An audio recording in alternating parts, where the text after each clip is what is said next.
Kanpur Allen House group of institution के छात्रों को संबोधित किया। मंत्री ने कानपुर बढ़ता हुआ प्रदूषण न सिर्फ देश के लिए बल्कि समाज के लिए भी घातक साबित होगा, लिहाजा हमें अभी से ही इसके प्रति जागरूक होना होगा। अगर फ्री में ऑक्सीजन चाहिए तो वृक्षों का होना अति आवश्यक है, इसलिए वृक्ष अवश्य लगाएं और उनकी देखभाल भी करें। यह बात Allen House group of institution में मुख्य अतिथि के रूप में उपस्थित प्रदेश सरकार के मंत्री धर्मवीर प्रजापति ने छात्र छात्राओं को संबोधित करते हुए कही। उन्होंने पर्यावरण पर जोर देते हुए कहा कि अगर फ्री में ऑक्सीजन चाहिए तो वृक्षारोपण बहुत जरूरी है। न सिर्फ हमें वृक्ष लगाने होंगे बल्कि उनकी देखभाल भी करनी होगी ताकि आने वाली पीढ़ी शुद्ध वातावरण में सांस ले सके। इसके पूर्व उन्होंने इंस्टीट्यूट में संपन्न हुए पुरस्कार वितरण समारोह में छात्र छात्राओं को पुरस्कार देकर सम्मानित किया। मंत्री का स्वागत एवं धन्यवाद विद्यालय के निदेशक डॉक्टर मनोज कुमार मिश्रा, निर्देशिका डॉक्टर शिवांगी कपूर तथा दुरूबी चावला ने फूलों का गुलदस्ता देकर किया।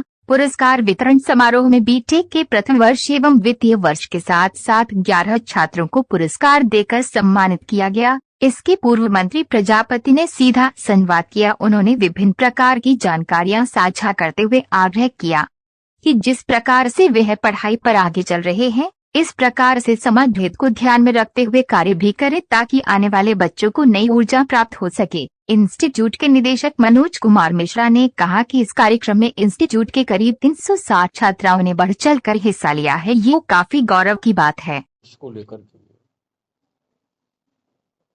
मेरे मन में एक युवा पीढ़ी के साथ कई कुछ बातें ऐसी दिमाग में रहती थी,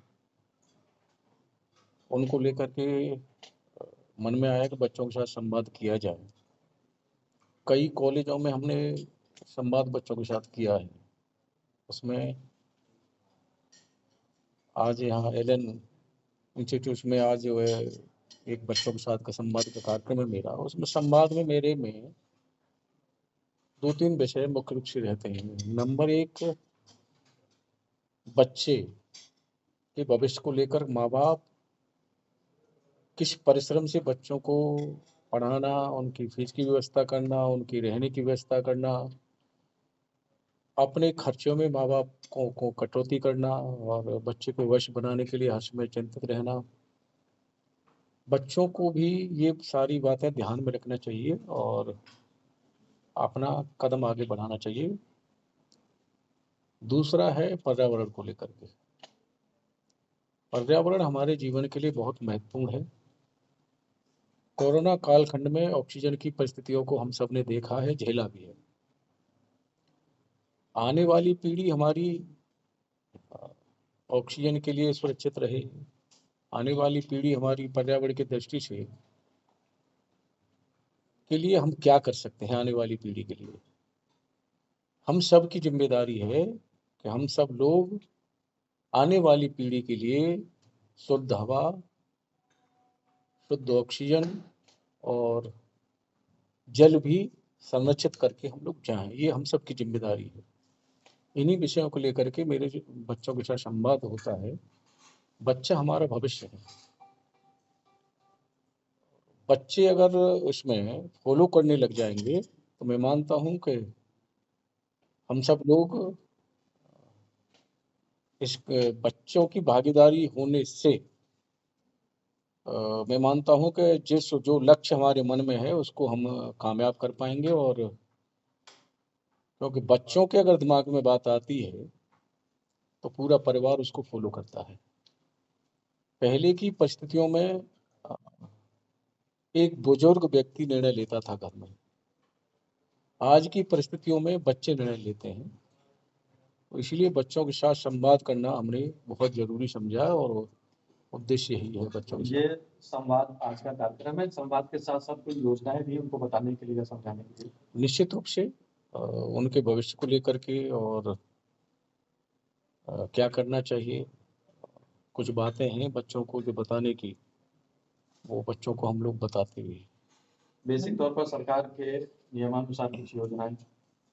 एक सरकार तो निश्चित रूप से पर्यावरण को लेकर के, चाहे बच्चों के भविष्य को लेकर के, टेक्नोलॉजी को लेकर के सरकार कदम आगे बढ़ा ही रही है। साथ साथ हमें बच्चों को भी ध्यान में रखनी चाहिए और विशेष करके बच्चों को माँ बाप किस स्तर से किस भावना से बच्चों को पढ़ाते हैं, वो बच्चे अगर दिमाग में लेकर के अपना अध्ययन करेंगे तो मैं मानता हूँ कि वो कामयाब भी होंगे और अपना उनका भविष्य भी स्वयं बनेगा। ये सरकार की योजना के तहत है या व्यक्तिगत संवाद करता हूँ मैं। मंत्री मंत्री ने कई बार बैठकें ली हैं और जो प्रभारी मंत्री लगाए और जो है नोडल अधिकारी बनाए और अधिकारियों के साथ संवाद भी चल रहा है कि पौधे जो लगे वो सुरक्षित रहें, ये सबकी जिम्मेदारी बनती है। और देखिए मेरा मेरा मेरा मेरा आप एक और ये कहना है कि हम सब की भी सहभागिता इसमें रहे, हम सब मिल करके सरकार और आम जन सब मिल करके इसको आगे बढ़ाएंगे, क्योंकि पर्यावरण हम सब के जीवन के लिए बहुत महत्वपूर्ण है। Doctor Manoj Kumar Mishra, director in house institute of technology. आज हमारे वहाँ हम लोगों को सौभाग्य प्राप्त हुआ, हमारे वहाँ माननीय मंत्री धर्मवीर प्रजापति जी आए और हम लोगों ने इच्छा जाहिर की कि वो हमारे वहाँ जो हैकाथन विनर्स हैं और टॉपर्स हैं बीटेक के, उनको पुरस्कार वितरित करें। उन्होंने हमारी रिक्वेस्ट स्वीकार कर ली और आज वो हैकाथन विनर्स, टॉपर्स को पुरस्कार देंगे और साथ ही साथ उन्होंने इच्छा व्यक्त की वो बच्चों से संवाद भी करेंगे।